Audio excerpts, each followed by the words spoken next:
Boom. Good morning. Woo-wee. Good morning. Say, welcome back from Mexico, Coach.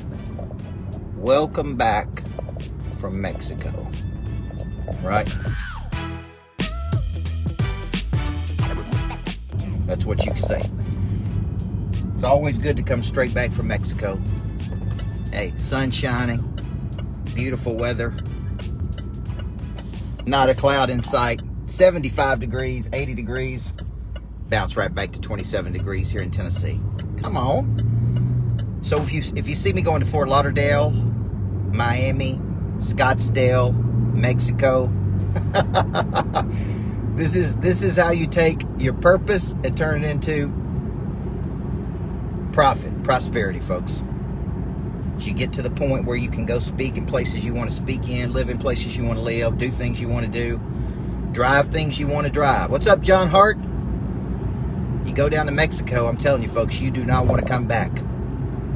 So I am back, though, but I'm back for 2 days, Daniel Hodges, and then I'm headed out to Houston, Texas, to take back Texas, or take over Texas, with Trisha Turner from EXP. Going to be doing some great events there.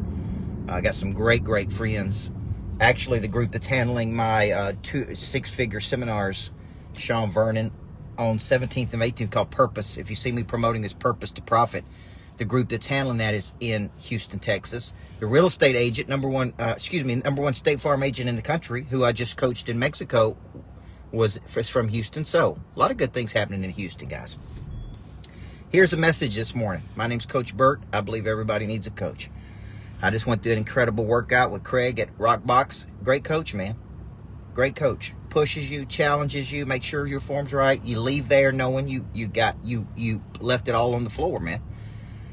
So there's no inconsistency. There's consistency, which builds trust. The way to build trust is consistency over time. Show up, grow up, deliver, right? And I want to talk to you today about the law of least resistance. No, I'm not coming back to D2D yet. Sam Taggart has not had me back to door to door. I don't know why. It seemed like I was a big hit at the door to door folks. But Sam's bringing in a lot of other great folks. I wish he was bringing me in. I would be back, but I'm not coming back this year. Love Sam Taggart. Love what he's doing. My message this morning is called J.C. Moore, the principle of least resistance, Jimmy. And I've been hooked on this work by Cal Newport, which is a scientist, a psychologist, who wrote a book called Deep Work. And I'm doing Person of Interest this Friday. We still got space in that if you want to get it virtually, because it's getting deeper and deeper and deeper and deeper. And I really do have a formula that you can follow to become known, to become famous, to build what I'm calling a famous energy. So I'm reading this book, and he's got all these principles in there. Principle of deep work, right? Which is non-distracted, focused work to create something magical. That's deep work. What most people do is what he calls shallow work, which is work that you're doing. What's up, Sean? Work that you're doing that's distracted, multitasking, very little meaning, doesn't move the needle. He's calling that shallow work, principle of shallow work. Well, he gets in there and he starts talking about the principle of least resistance. When it is not clear what your objective is, your brain will automatically move to the least resistance possible, which means it'll do things that's easy. This is why when you're in a company, the number one thing you need to be doing is producing revenue. The number one thing you need to be doing is producing money, Chris Clark. The number one thing you need to be doing is things that advance you toward your B. Right, Jimmy? That's what you need to be doing. Well, the principle of least resistance says, man, without clear direction, without feedback, without some type of accountability, without some type of environment, you will always revert back to the path of least resistance. You hear me talk a lot about contraction, Jacob Varr. And contraction is what most people do under pressure, is they contract. What big time people do in comparison, or what people of interest do, is they expand.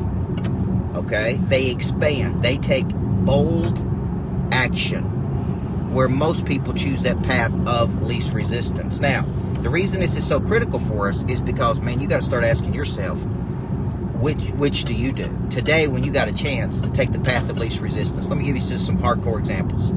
Gossiping, playing on Instagram, goofing off, watching reels. This is one of the biggest time sucks I've ever seen. Watching two dudes fight in a mall on reels. It's probably the lowest value of your time, probably the lowest human value of your time. So if you're going to be a better human, don't support two people fighting against each other on Facebook by even giving them any of your time. So what you got to do is you got to get real clear, man. This is why you got to write it up and write it up and write it up, so that there's absolutely no confusion. There's no confusion is randomness in motion. So the person of interest, couple things I'll tell you. Number one, I've never met a lazy person of interest, no matter what anybody tells you. Even Jung went into the woods and locked himself up to create great psychology. Even the greats lock themselves up and spend time creating great things. They do the deep work, man. Most people do shallow work. Doesn't move the needle, non-consequential, laziness and complacency. You'll never become a person of interest doing those things. So, getting up this morning, coming back from Mexico, getting my booty in the gym, getting focused, getting pushed, getting challenged, reading and studying, writing it up. Man, that's the hard work. It's not a path of least resistance. The principle of least resistance says you will contract to a place of comfort if there's not feedback and coaching. Okay? So, if you're out there in the world and you're like, man, I'm sick of getting stuck at the same place. No, you're not sick enough. Right, Brad?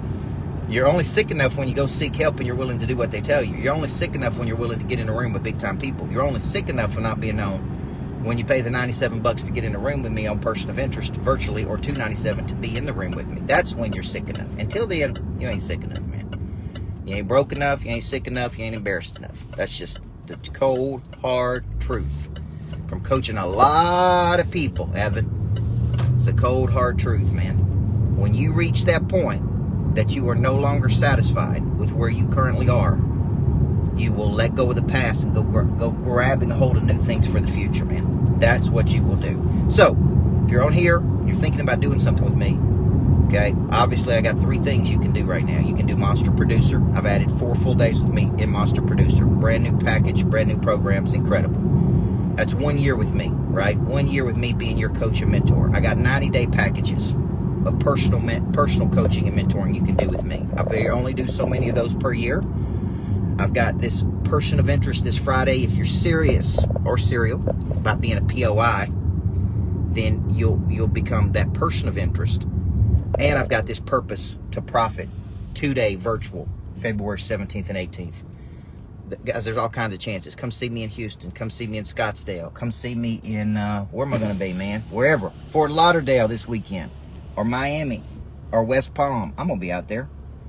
Hey, I forgot my thing to the gate this morning, so I got to call myself. Everybody needs a coach, man. A good coach can change everything for you. Quit playing with your potential. Quit being casual with your potential. Quit contracting to a place of least resistance, man. Quit. People of interest do not contract to the principle of least resistance. When they feel that complacency, which is a gradual settling to mediocrity. Mediocrity, halfway up the mountain. Gradually settling to accept going halfway up the mountain. That's what mediocrity and complacency is. When you feel that, boom, take an action. Let's go. You guys have a great day.